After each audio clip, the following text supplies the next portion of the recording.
Thanh Trần xin được chào mừng quý vị và các bạn đã đến với chương trình Chat với mẹ bỉm sữa. Cùng với nhân vật đồng hành của chúng ta ngày hôm nay đó chính là tiến sĩ tâm lý Lê Thị Linh Trang. Xin chào chị. Rất là vui được gặp lại em để tiếp tục nghe những câu chuyện. Đúng rồi. Nhưng mà hôm nay là câu chuyện gì thì từ từ chúng ta sẽ biết. Vâng, xin mời nhân vật của chúng ta.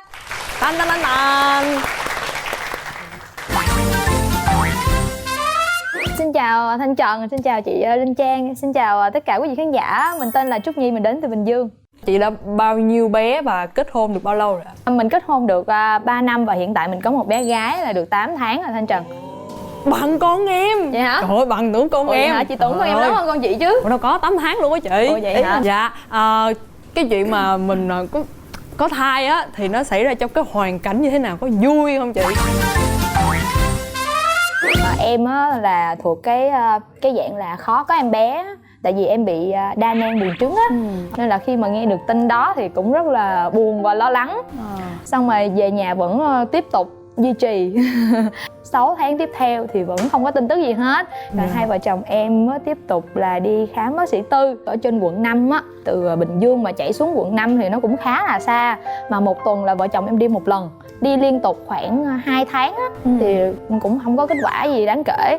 Rồi cũng nghe người ta chỉ đi về vấn đề tâm linh này nọ thì hai vợ chồng em cũng ghé xin chùa Ngọc Hoàng. Rồi trên gần Bình Dương em á thì cũng có một cái chùa Bà Bình Dương nổi tiếng, thì nói chung là hai vợ chồng cũng một phần tin về tâm linh và cũng ghé xin. Xong rồi cuối cùng á cũng chẳng có gì hết. Xong rồi nói chung là em cũng nản rồi. Cái bắt đầu em mới nói với chồng mà thôi kệ đi, thôi giờ bỏ cuộc đi em không đi nữa đâu. Chắc là con nó chưa có duyên với mình, nó chưa về. Thôi thì giờ hai vợ chồng lo vấn đề nhà cửa xong xuôi đi rồi tính tiếp. Rồi xong rồi vấn đề sau đó là hai vợ chồng em xây nhà. Và xây nhà về nhà mới được khoảng 2 tháng. Thì cái ngày hôm đó, cái ngày mà phát hiện là hai vạch đó, thì nói chung là tháng nào mà em trễ á, em đều mua que về thử hết. Cứ ra tiệm mua lần 3 que 5 que về để sẵn nhà, cứ trễ thử mà tháng nào cũng trễ thử luôn. Đúng rồi. Xong rồi tự nhiên tháng đó đúng còn que cuối cùng. Cái bắt đầu nói buổi chiều đó là ông chồng em đi đám cưới về, ông xỉn ngủ giường á, 4 giờ chiều. Cái em vô định tắm mới sực nhớ là hôm nay cũng trễ, thôi còn que cuối cùng ra thử đi để giục bà đi cho xong chứ để chổng làm gì. Cũng nghĩ là như đợt trước thôi, thử vô thôi, không thèm quan tâm thử gì hết. Không là nhìn. Không có anh nhìn. Cái tự nhiên cái mình đi vệ sinh xong mình quay lại. Ngạc nhiên chưa?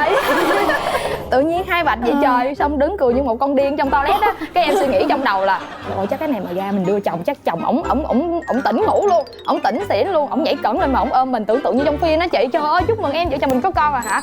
Trời ơi chị biết sao không? Em ra em giục cái que trên cái giường, em nói anh nhìn nè. Cái ổng mở mắt cái ổng hỏi gì vậy? Cái ổng ngủ tiếp. Em bị tuột mút. Cái em nói trời em hai vạch hình như là có em bé rồi đó. Ổng không tin là vợ chồng em có em bé. Cái xong cái em có một cái hội chơi chung, nói chung là cũng có chị em bỉm sữa trong đó. Cái em mới chụp hình em quăng lên em hỏi tình trạng là vậy đó. Cái bà nói muốn chính xác thì để ngày mai thử coi, tại vì mình thử buổi chiều mà người ta nói là thử buổi sáng nó chính xác nhất. Và bắt đầu mới nói vậy thôi để mai vậy thử. Cái bắt đầu tối đó chạy ra mua cái que để sẵn trong nhà. Tối nằm mong cho trời mau sáng không ngủ luôn. Sáng đúng 6 giờ sáng bật dậy đi thử cầm cái que hai vạch để lên một cái cánh cửa màu trắng chụp hình bập chị ơi được chưa chị. Rồi cuối cùng là đúng rồi đó em. Rồi bắt đầu ông chồng em lúc đầu mới tin. Cái lần em phát hiện có thai là có nghĩa là mình cũng để cái chén đó sẵn á, xong rồi nhúng em đang cận mà em ngồi chùm hở em nhúng như vậy nè. Xong rồi em dở lên em thấy một, xong rồi em thấy cái gì mờ mờ, xong nhúng vô tiếp. Em quậy luôn, em tưởng hòa tay. Xong dở lên hai bên bỏ ra vậy đó. Là đó trời ơi sợ hãi dễ sợ luôn. Khi mà chị phát hiện có bé vậy là trong khoảng thời gian đó là chị có bị ngán là thay đổi về ngoại hình không? Lúc mà lên bàn sinh á là chị tăng khoảng 15 kg và lúc đó chị 60 kg. Nói chung là thân hình nó cũng hơi vạm vỡ. Có bị ngán không chị? Chị có một cái tật ngán rất là khác người ta. Lúc mà đang có bầu, trước khi có bầu là chị có bán online livestream bán quần áo ở nhà. Khi mà có bầu xong á chị không ngán tất cả cái gì hết. Chỉ khi mà đi ngoài đường thấy những shop quần áo là chị là mất ói. Nên là khi mà có bầu là em hạn chế mua đồ nhiều lắm chị, nói chung là đỡ tốn ha. Đúng rồi. Ủa, cái đó đâu phải là thực phẩm đâu chị, đó là chị chả sự biết vật. sao. Ủa cái gì vậy ta? Chị không nghĩ mình ngán về thực phẩm không chị? Mình ngán về quần áo làm sao? Ủa mà chị nói chị livestream bán hàng á? Đúng rồi. Chị thấy không, những người livestream bán hàng trên mạng như em và chị đây, trời có cái miệng vô cùng lanh lẹ. Mọi người ơi, mọi người ơi. Mọi người ơi. Tới ngày đó rồi ngán quần áo vậy sao bán? Không, lúc đó là em nghĩ chị lúc mà em bán đó là em bận vô đúng không? Tới khoảng em bán đến khoảng 4 tháng là em chỉ ngồi thôi. Em ngồi em dơ lên thôi, em ngồi em dơ lên. Xong rồi cuối cùng mấy chị nói em ơi em có bầu mà em cứ ngồi vậy mai mốt cái chân em bé đó, cái chân em bé nó sẽ bị cong á. Thế bắt đầu em ngưng, em không bán nữa. Là tới 4 tháng là em ngưng bán. Khi mà mình nôn con như vậy á, thì khi mà mình có con rồi chị sẽ rất là chú tâm cho cái việc cũng như là chăm sóc con trong bụng, dinh dưỡng, là thai giáo, chị có làm những điều đó không? Đúng rồi đó, chị nghiên cứu rất là nhiều về vấn đề chăm sóc con từ trong bụng đến khi nó ra ngoài. Thì khi mà em bé còn trong bụng thì chị có nghiên cứu cái vấn đề chương trình thai giáo của BUH. Thai giáo chắc cũng được 5-6 tháng rồi chị ơi, xong mà tháng thứ 7 thứ 8 là được bữa cái đó chị. Không có kiên trì theo Đúng hay rồi, sao? không có kiên trì. Tại vì ông chồng em làm ông tùng mút á, em không kiên trì. Tại vì thường ban ngày á, nhiệm vụ của em là phải ở nhà nói chuyện với con.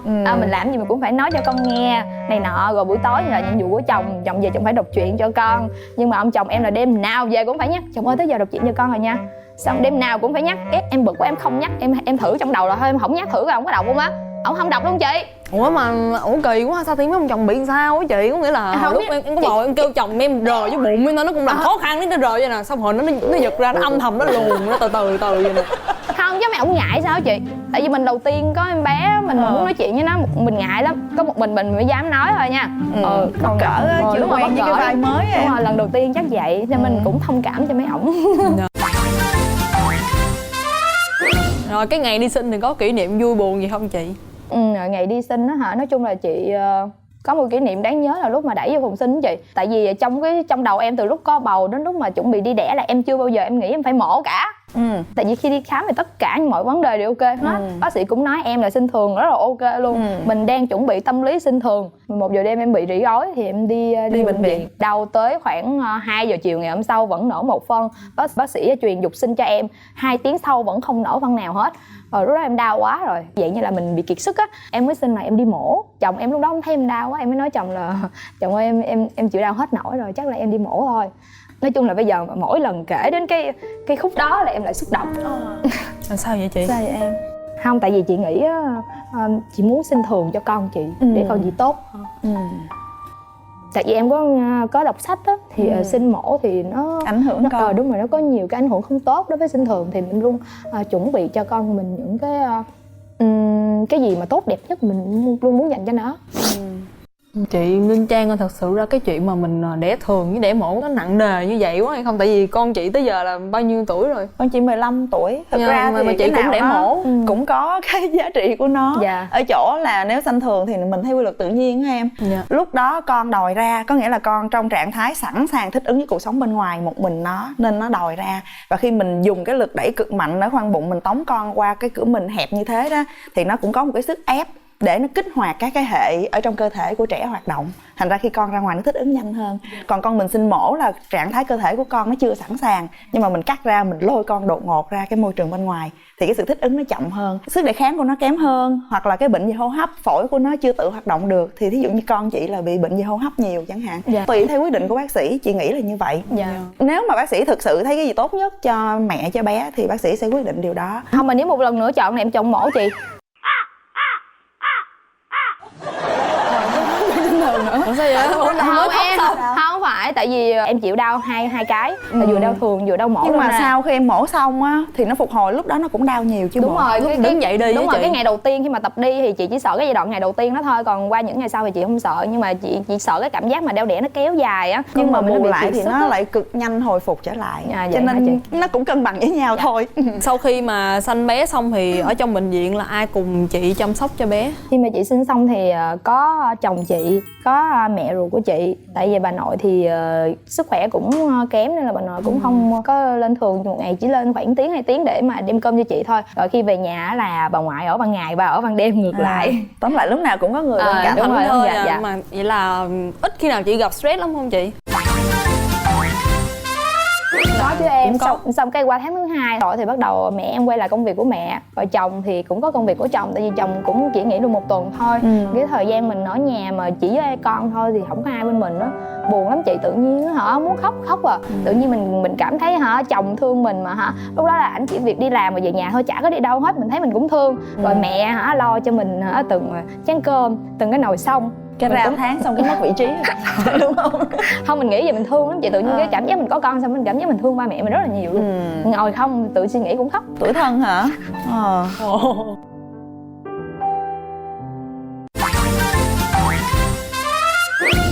Lúc đó là chị cho bé uống sữa mẹ đúng không chị? Đúng rồi, chị thì nói chung là cũng dành những cái gì tốt nhất cho con, thì cũng nghiên cứu, thì bắt đầu từ lúc mà mới sinh ở bệnh viện qua ngày thứ 2 là em đã bắt đầu kích sữa về cho con rồi. Lúc đầu thì lo lắng lắm em, lúc đầu là dạng như là mình thuộc cơ địa người phụ nữ là vòng 1 bị hạn chế, em cũng suy nghĩ là chắc không ít sữa cho con á, cũng lo lắng. Ảo tưởng không? Chị là vòng 1 bị hạn chế, còn em là vòng 1 không hề tồn tại luôn á chị. Mà lúc đó vẫn cho con bú được. Còn có những người vòng 1 rất là lớn mà lại không có sữa chứ bộ. Dạ, cũng may mắn là em được kích sữa thành công cho bé và cho được nhiều thêm bé khác nữa chị. Hay vậy. Dạ. Cho theo kiểu gì? Vậy như em trữ đông á chị, xong rồi con em nó bú không á, tại vì bé em nhà bú ít lắm chị ơi, cái còn dư sữa quá em sợ bị hết nát á, thì có nhiều mẹ mà mới sinh không có sữa á, thì em có trên đó thì em có tham gia một cái hội, cái hội mẹ và bé tỉnh Bình Dương. Dạ đúng rồi, hỗ trợ lẫn nhau rồi chia sẻ cho mấy cái mẹ đó. Ôi, một người mẹ giàu lòng nhân ái. Uống ít sữa vậy là bé sẽ bị nhẹ cân hả chị? Đúng rồi, cái vấn đề nhẹ cân là một cái vấn đề mà em nan giải nhất trong quá trình mình nuôi con của em, giống như là một cái thất bại trong quá trình nuôi con của em tính tới thời điểm hiện tại. Bây giờ bé được mấy? Bé em nó gần 8 tháng mà nó có 7 kg hả chị. Con em 10,2 kg. Em đang có suy nghĩ là sẽ đưa bé đi khám dinh dưỡng. Em có theo dõi cái sổ của con không? Ví dụ như mỗi tháng á, nó có cái biểu đồ á. Dạ có. Thì mỗi tháng là em phải ghi vô cái chiều cao cân nặng á. Dạ. Thì trên cái biểu đồ đó nó có sẵn cái hình, cái màu để mình biết là con mình nó có đạt mức độ dinh dưỡng hay không trước khi mình hỏi bác sĩ. Thì nếu như mà mình không có theo dõi á, thì mình sẽ đoán đại. Thí dụ như mình nói 7 kg là nhẹ, cũng không, cũng tùy bé nữa. Cho nên đó, em trên cái sơ đồ đó ngày con xanh bao nhiêu, rồi nếu mà mũi tên nó từ từ nó đi lên á, thì có nghĩa là con mình phát triển bình thường. Còn đi khám dinh dưỡng á, thì thực ra các bác sĩ ở bệnh viện dinh dưỡng á, họ khám tổng quát cho bé, rồi họ kiểm tra các cái hệ cơ quan của bé có bình thường hay không, rồi họ có thể là cho bé test một số cái để thử máu đồ, để đảm bảo mọi thứ nó bình thường hết rồi đó. Thì bác sĩ cũng sẽ quan tâm đến cái chế độ dinh dưỡng mà em đang chăm sóc cho con như thế nào, ăn ngủ làm sao, và thiếu cái gì hay là có cái gì nó còn sai lệch thì bác sĩ sẽ hướng dẫn cho em bổ sung thêm cái chất gì vào, nên dùng cái loại sữa gì cho con. Thì lúc đó bác sĩ sẽ tư vấn rất là chi tiết, phù hợp cụ thể với con mình. Dạ, cảm ơn chị. Em nghe một người nào nói là ai mà nói con bạn gì roi roi là cũng bình thường, còn chừng nào kêu bụ bẩm là lúc đó là béo phì, cho nên là đừng có ham béo phì, tại vì béo phì khó trị lắm. Thấy con người ta cùng bằng tháng của con mình á, mà con người ta bụ bẩm cân nặng rồi mình ham lắm chị. Nhưng mà chị thấy là em hay đọc sách á, thì em cũng nên đọc sách thêm để biết là ngoài cái chuyện ký của con á, để mình biết cái sự phát triển của con về tri giác nè, về mắt nhìn tai nghe đồ, rồi cái sự chạm đồ, nhận thức của con, rồi con có giao tiếp nói chuyện được không á, rồi cái hoạt động của con có lanh lẹ hay không, những cái đó mà ổn, con khỏe thì cũng tốt. Ủa là con chị biết bò rồi đúng không chị? Nó biết bò rồi, em biết bò từ lồm cồm đứng dậy chưa chị? Đứng nó đi, bây giờ mà xách tay nó là nó chạy không á em. Với con vận động tốt được rồi, chứ con như nói con em là giờ ý là lồm cồm đứng dậy đứng xong lắc vậy nè, xong rồi bỏ tay xuống thả ra nằm ngửa đây nè, không biết làm gì luôn á.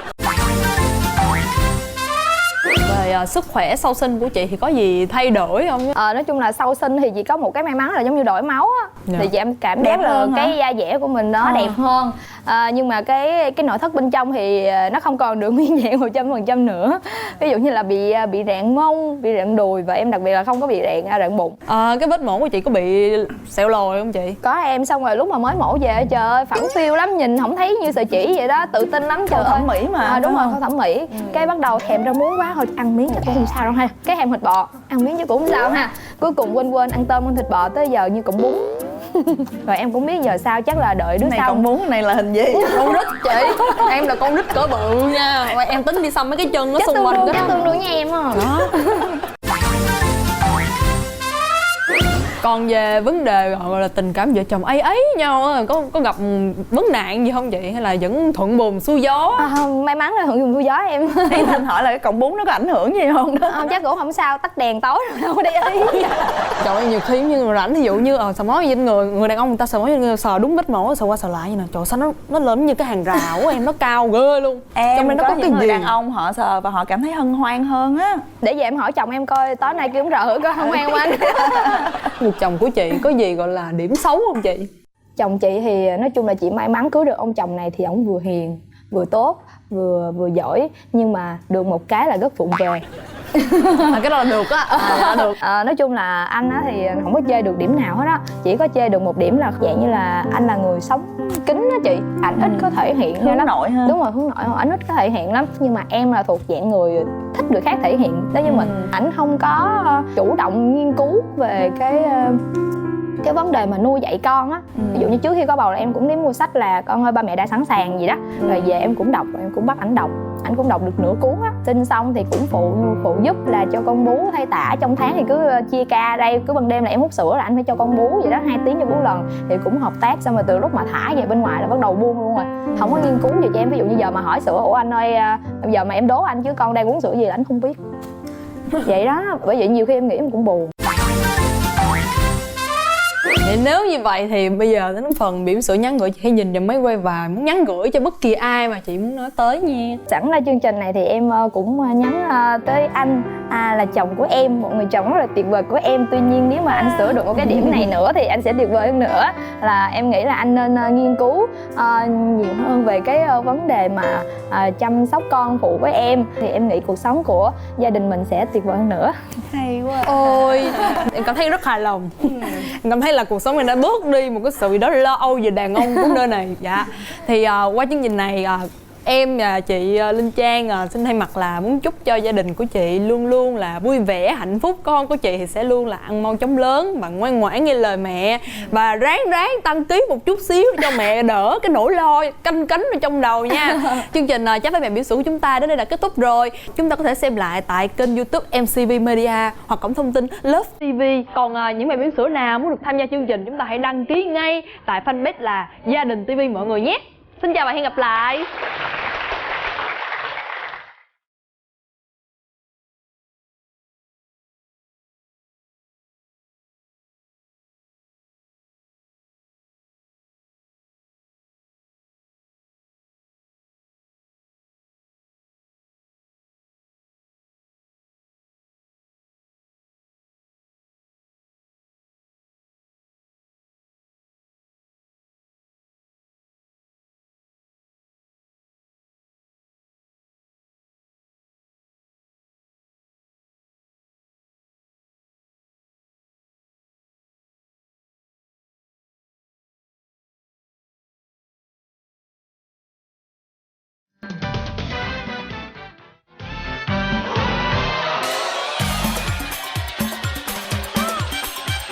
Hai vợ chồng em lúc đó vừa cai sữa cho bé là lúc 12 tháng. Kêu người ta vô thanh lý củi nè chị, mọi thứ đồ sơ sinh là em vô em kêu người ta thanh lý hết luôn. Qua mai là em biết em có bầu. Mẹ em nói sao tụi bay không á hả, thử que đi rồi bán. Chat với mẹ bỉm sữa tập 27 sẽ được phát sóng vào 15h20 thứ Bảy ngày 30 tháng 3 năm 2019 trên kênh HTV7.